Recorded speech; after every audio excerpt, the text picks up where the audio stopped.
at you. Goes awfully well with your outfit. Do you like the blazer? As an object to hang above a fruit bed to frighten away the birds, I should respect it. As an article of dress for any other human being apart from a Margate minstrel makes me ill. I've always found envy distasteful. I noticed you and Jay were envious the moment you saw it. I can easily dispose of that idea. Your blazer wouldn't suit me at all. I always like a darker red in my things, red and black. You see, my hair's a sort of rather golden brown colour, rather pretty shade, I've been told, and I find that dark red really picks it up beautifully.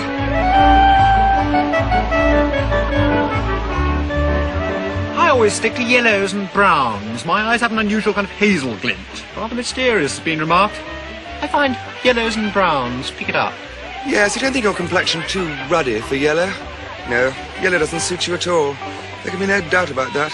You really ought to take some blue and white with a little cream touched in. You really wouldn't look half bad in blues and creams if you kept your hat on. Now, George, on the other hand... Why is George looking like a martyred goose? It must be some girl. Everybody in the lock seemed to have been suddenly struck wooden. All the girls were smiling sweetly, and all the fellows were frowning and looking stern and noble. And then at last the truth flashed across me. I leant with careless grace upon the hitcher, in an attitude suggestive of agility and strength, and threw an air of tender wistfulness into my expression, mingled with a touch of cynicism, which I'm told suits me. Hey! Look at your nose! Look at your nose! George, I think there's something wrong with your nose. You three with the dog! Watch your nose! Oh, it's our nose! It's our nose!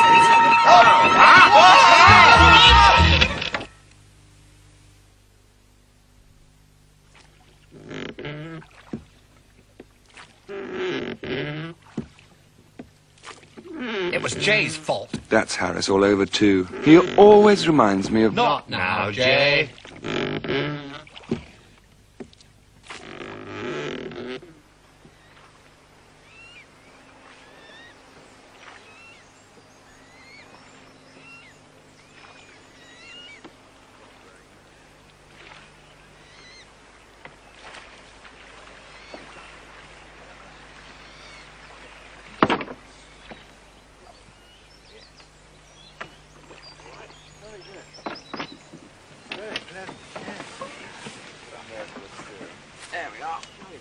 We found a very pleasant nook under a tree, a little below Magna Carta Island, and with hardly any difficulty, prepared the boat for the night.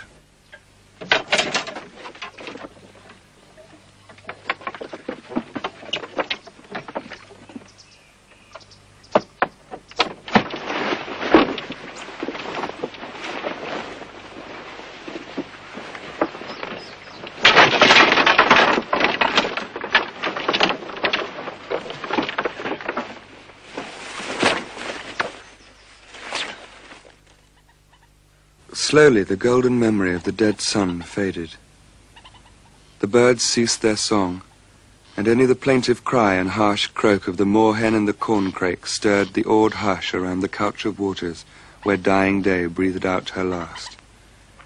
Night upon her sombre throne folds her black wings above the darkening world, and from her phantom palace holds sway and stillness.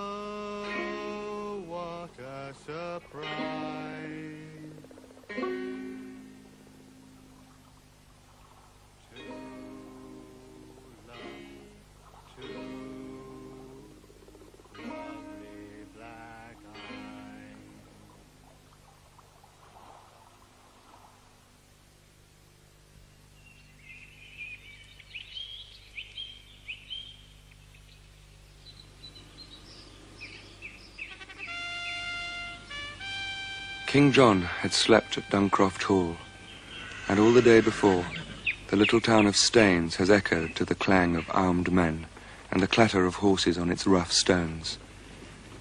Since dawn, in the lower of the two islands just above us, there has been great clamour and the sound of many workmen.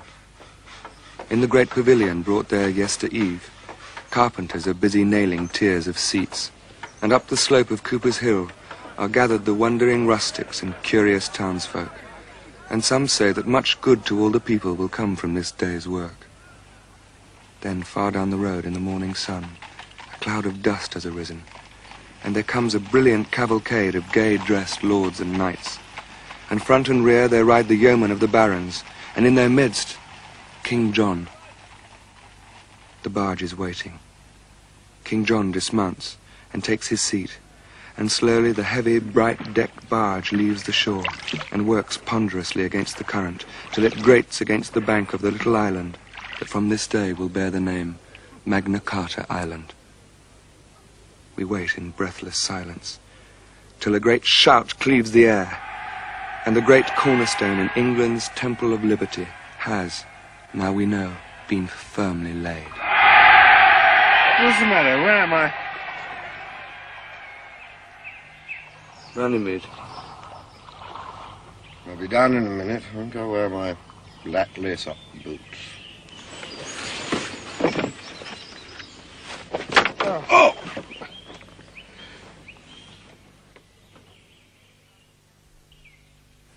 We had made gigantic arrangements for bathing. I notice people always do that when they're going anywhere near water. We had packed 3 bath towels so as not to keep each other waiting. Well, who's going in first? I mean, I don't think I ought to go in because of my kidneys. Because of your liver? Liver, yeah. Yes, well, I don't think I ought to go in because of my liver, too. Well, only for telling me when. Oh, I think that'll do for today.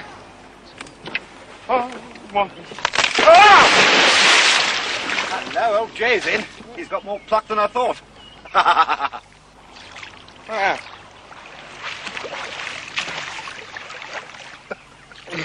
Hey, is it all right? It's lovely. Lovely. Wouldn't have missed it for worlds. All it wants is a little determination. Oh, that's better. Oh, damn it, my shirt's gone in. Oh, dear, oh, dear. Well, I don't see what's so very funny about it. Oh, dear, oh, dear. Oh, dear, oh, dear, oh, dear. Give it out.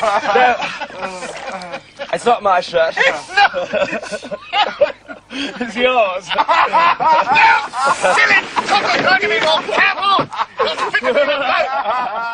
George is very dense at seeing a joke sometimes. He says I did it on purpose, which of course I did not. Yes, you did. No, I didn't.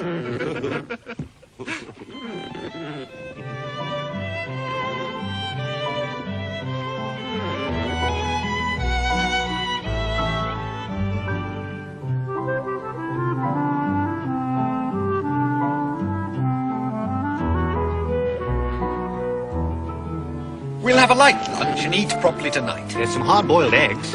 Shall they go? And the cold beef? We can start with the potted shrimps or the dressed crab. Or a little of each. Or a little of each and bread and butter. And some tomatoes. And finish off the ham. Followed by a bit of cheese. Or the tin pineapple. Or the tin pineapple. Followed by a bit of cheese. You're all at 6s and 7s. When I say dip, dip. Dip! Oh!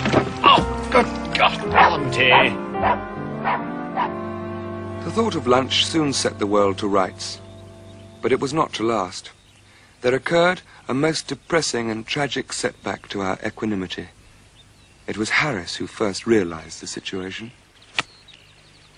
We forgot mustard. What? No mustard. Curled beef without mustard? You hardly ever have mustard. Well, that's why it's such a blow. You have mustard habitually and thoughtlessly.